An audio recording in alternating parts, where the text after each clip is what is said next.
जोहार झारखंड। आज 1 जुलाई 2020 मैं आपको कुछ इम्पोर्टेंट करंट टॉपिक पर चर्चा करना चाहता हूं।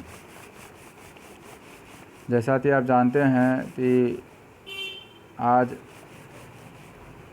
चिकित्सा दिवस पूरे भारत में मनाया गया। चिकित्सा दिवस जो है मनाने का जो कारण है वह है कि भारत में आज ही के दिन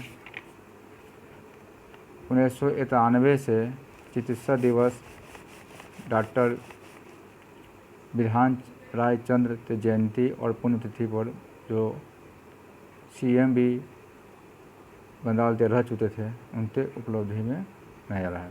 और आज का जो मनाया जा रहा है जो 2020 में उसका थीम है कोरोना मृत्यु दर कम करना। अब हम नोट्स पर आते हैं। सबसे पहले अब देखिए कि अभी हाल में आप देखे होंगे कि पाकिस्तान में स्टॉक एक्सचेंज पर आतंकवादी हमला हुआ, तो वह हमला के पीछे किसका हाथ है उसके लिए देखिए कि पाकिस्तान का एक प्रांत है बलूचिस्तान। इसकी सीमाएं अफगानिस्तान और ईरान से मिलती है। जब भारत का बंटवारा हुआ और पाकिस्तान बना तो यहाँ के बासिंदे ने अलग देश की मांग की। तब से ये संघर्ष जारी है। बलूचिस्तान को अलग देश बनाने की मांग को लेकर हमेशा पाकिस्तान में विरोध प्रदर्शन होता रहता है।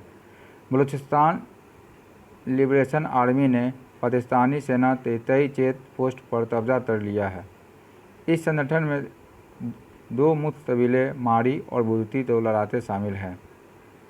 बलूचिस्तान लिबरेशन आर्मी की शुरुआत 1970 के दशक में जुल्फ़िकार अली भुट्टो के शासन काल में हुई थी। यह समूह चीन पाकिस्तान आर्थिक कॉरिडोर CPEC का विरोध करता है। CPEC का बड़ा हिस्सा बलूचिस्तान से होकर गुजरता है। 27 जुलाई 2020 तक 6 राफेल विमान पहुँचे था। भारतीय विमान का पहला स्क्वाड्रन वायुसेना के अम्बाला स्टेशन पर तैनात किया जाएगा। राफेल का दूसरा जो स्क्वाड्रन है पश्चिम बंगाल के हास मेरा बेस पर तैनात किया जाएगा। वायुसेना में राफेल का शामिल होना दक्षिण एशिया में गेम चेंजर माना जा रहा है, क्योंकि Rafale 4.5 generation medium multi role aircraft है। यह विमान कई शक्तिशाली हथियारों को ले जाने में सक्षम है। दिल्ली के institute of liver and biotechnology में देश का पहला प्लाज्मा बैंक तैयार किया जा रहा है। कोरोना संक्रमितों का इलाज अब प्लाज्मा से भी किया जाएगा। प्रोजेक्ट प्लेटिना महाराष्ट्र में दुनिया की सबसे बड़ी प्लाज्मा थेरेपी का ट्रायल शुरू किया गया। DGFT ने एक अधिसूचना में कहा कि कोविड-19 इकाइयों के लिए 50 लाख PPE चिकित्सा उपकरण का निर्यात कोटा तय किया गया है। वाणिज्य एवं उद्योग मंत्री पीयूष गोयल ने कहा, भारत में निर्मित सामान के निर्यात को बढ़ावा दिया जा रहा है।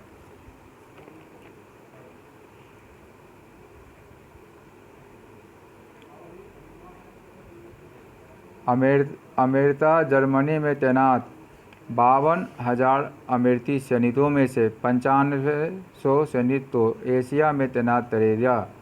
अमेरिका यह कदम ऐसे समय उठा रहा है कि जब चीन ने भारत में पूर्वी लद्दाख में LAC के पास तनावपूर्ण स्थिति पैदा कर दी है, तो दूसरी ओर वियतनाम, इंडोनेशिया, मलेशिया, फिलीपींस और साउथ चाइना सी में भी खतरा बना हुआ है।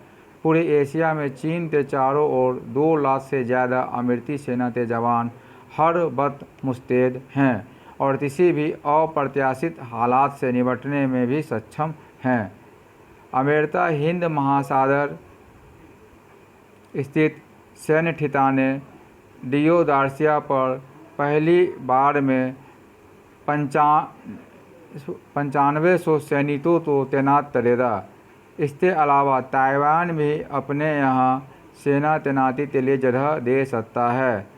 अमेरिका के सैन्य ठिकाने जापान, दक्षिण कोरिया, डियोडार्सिया और फिलीपींस में हैं।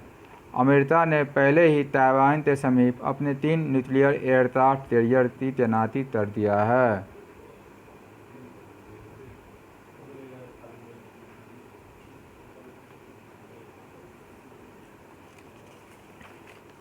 एशिया में अमेरिकी सैन्य बेस डियोडार्सिया, जो मालदीव के पास स्थित जापान गुआम में उत्तर कोरिया को कंट्रोल करता है।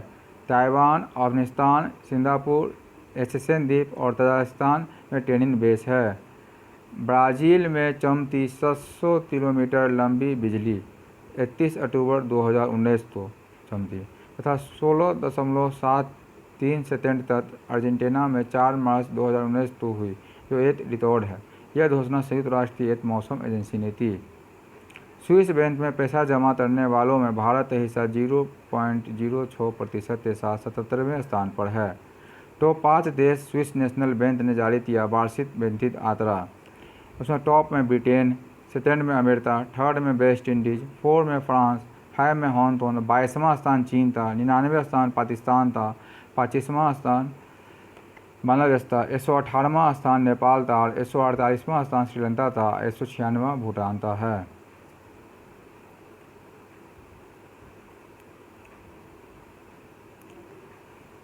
LAC में लगे 3 राज्यों अरुणाचल प्रदेश, सिक्किम और उत्तराखंड में लगातार चीन की PLA के सैनिकों की आवाजाही बढ़ रही है। इसके अलावा डेमचौक और दौलत बेरी ओल्डी में भी चीन के जवान तैनात किए जा रहे हैं। भारत के आर्मी हॉट स्प्रिंग, डेमचौक, तोयलू, फुत्से, दोपसान, मुर्दो और गलवान में जवानों की तैनाती बढ़ा दी है। भारतीय वायुसेना हाई अलर्ट पर है। सीमा के पास frontline Sukhoi MKI-30 fighter jet, Mirage 2000 Jaguar fighter aircraft, Apache helicopter और CH-47 चिन्हित हेलीकॉप्टर तैनात है। भारत ने पूर्वी लद्दाख में गतिरोध के लिए बीजिंग को जिम्मेदार ठहराया है। 25 जून 2020 को विदेश मंत्रालय के प्रवक्ता अनुराग श्रीवास्तव ने कहा कि चीन मई के शुरू से ही वास्तविक नियंत्रण रेखा पर बड़ी संख्या में सैनिक और युद्ध सामग्री जुटा रहा है। चीन पर आरोप लगाया कि चीनी सेना का आचरण पारस्परिक सहमति वाले नियमों के प्रति पूर्ण अनादर कर रहा है।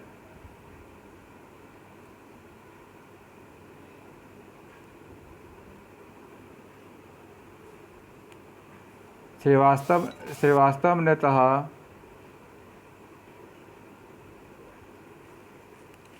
कि चीनी पक्ष LAC तो बिल्कुल पास ढांचे खड़े करने की कोशिश कर रहा था। जब यह कोशिश विफल कर दी गई तो चीनी सैनिकों ने 15 जून को हिंसक कार्रवाई की, जिसका परिणाम सैनिकों के हताहत होने के रूप में निकला। स्पष्ट तौर पर भारत को भी जवाबी तैनाती करनी पड़ी और उसके बाद से तनाव स्वतः ही दिख रहा है। घाटी में कई स्थानों पर चीन की सबसे खतरनाक युद्धतोपें PCL-181 भी देखी गई है। चीन नेपाल सीमा पर मौजूद पिलर नंबर 35 को चीन ने अपनी तरफ शिफ्ट किया, इससे दोरखा जिले के रुई दुआन गांव चीन के कब्जे में चला गया। चीन तिब्बत स्वायत्त क्षेत्र और नेपाल के बीच एक बफर जोन बनाना चाहता है, जिससे तिब्बत आंदोलन को दबाया जा सके। एक अंतराल के बाद चीन इन क्षेत्रों पर अपने सशस्त्र पुलिस टुकड़ियों के साथ बॉर्डर ऑब्जर्वेशन पोस्ट बना दे सकता है। दक्षिण चीन सागर में वियतनाम और मलेशिया से टकरा रहा है।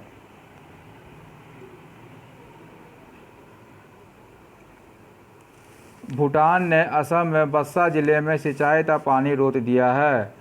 प्रधानमंत्री गरीब कल्याण अन्न योजना का विस्तार नवंबर तक देश के 80 करोड़ गरीब लोग इससे लाभान्वित होंगे और उन्हें 5 महीने तक मुफ्त राशन मिलेगा। इसके लिए प्रत्येक परिवार को हर महीना 5 किलो गेहूँ या चावल और 1 किलो चना दिया जाएगा। प्रधानमंत्री मोदी ने कहा, प्रधान हो या PM, सभी तरह कानून का पालन करना। बुल्गारिया का जिक्र करते हुए कहा कि वहाँ के PM पर 13,000 रुपये का जुर्माना इसलिए लगा क्योंकि वह सार्वजनिक स्थल पर मास्क पहने बिना रहे थे। स्थानीय प्रशासन तो इसकी सुस्ती से काम करना चाहिए। ये 130 करोड़ देशवासियों के जीवन रक्षाता अभियान है। चीन से आयात होने वाले करीब 1200 से अधिक सामानों पर आयात शुल्क बढ़ाने की तैयारी हो रही है। सरकार अब किसी भी चीनी वस्तु तो मार्केट के जरिए नहीं खरीदेगी।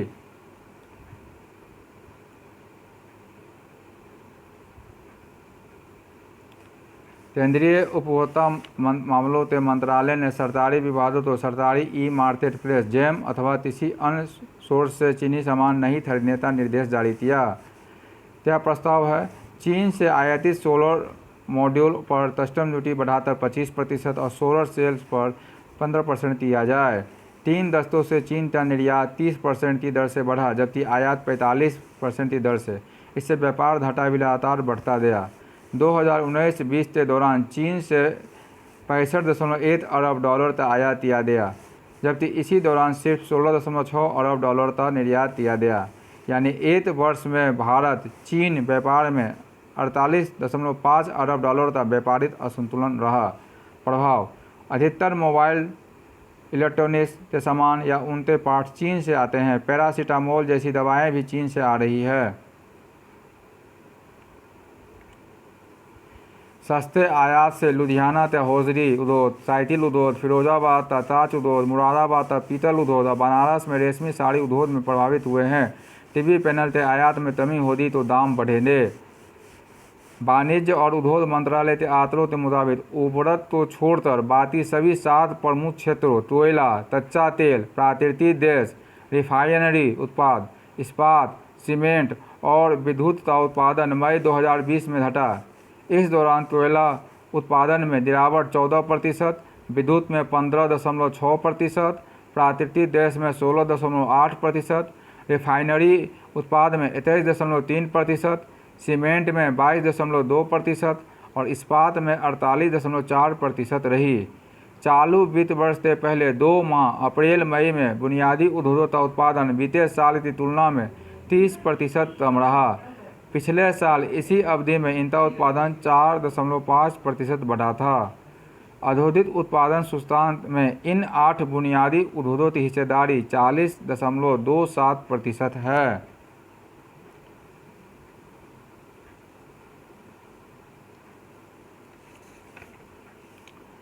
प्रतिबंधित दवाओं को लेकर अपडेट रहने के लिए नाडा का ऐप लॉन्च 30 जून 2020 को किया गया।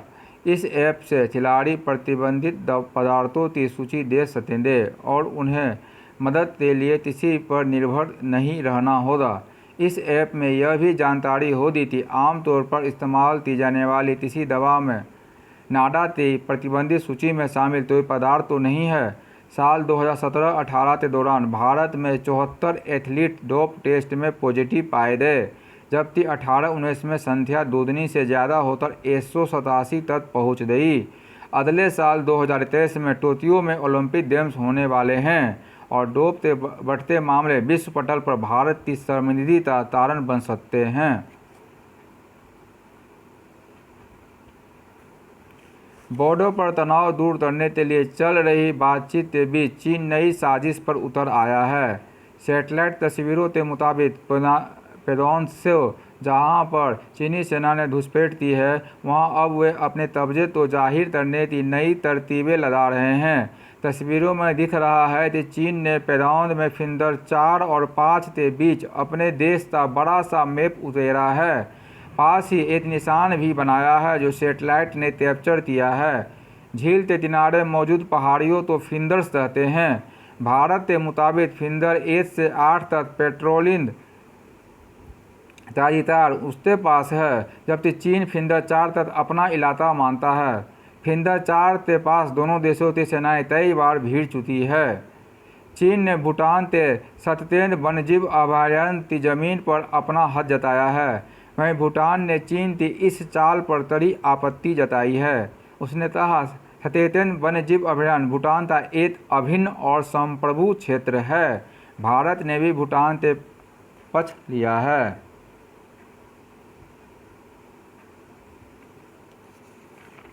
चीन ने हांगकांग में विवादास्पद राष्ट्रीय सुरक्षा कानून की मंजूरी दे दी है। इस कानून के तहत अधिकारियों को होन में अलगाववादी गतिविधियों में शामिल लोगों पर कार्रवाई करने की अनुमति मिल जाएगी। इस कानून की वजह से लोगों में डर है कि इसका इस्तेमाल इस अर्ध स्वायत्त क्षेत्र में विरोध की आवाज़ों को दबाने के लिए किया जा सकता है।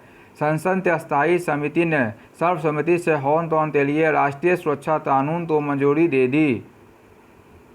भारत सबसे बड़ा ऐप बाजार है। 80 करोड़ से ज़्यादा स्मार्टफोन यूजर भारत में हैं। निरार जौहर बनी पाक सेना की पहली महिला लेफ्टिनेंट जनरल बनी।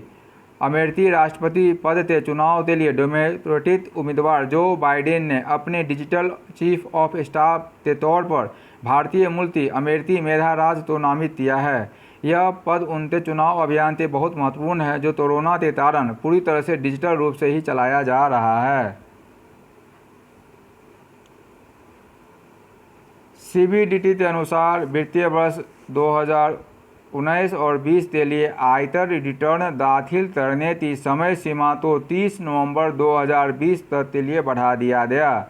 इस प्रकार आयकर में जो रिटर्न 31 जुलाई 2020 या 31 अक्टूबर 2020 तक भरी जानी थी, उन्हें अब 30 नवंबर 2020 तक दाखिल किया जा सकता है। इसके साथ ही कर ऑडिट रिपोर्ट सौंपने की समय सीमा को भी 31 अक्टूबर 2020 तक बढ़ा दिया गया है।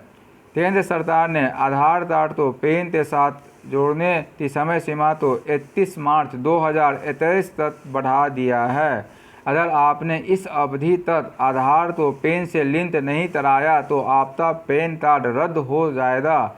साथ ही आप पर 10,000 रुपये तक का जुर्माना भी लग सकता है।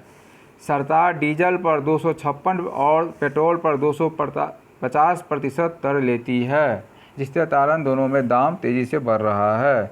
धन्यवाद।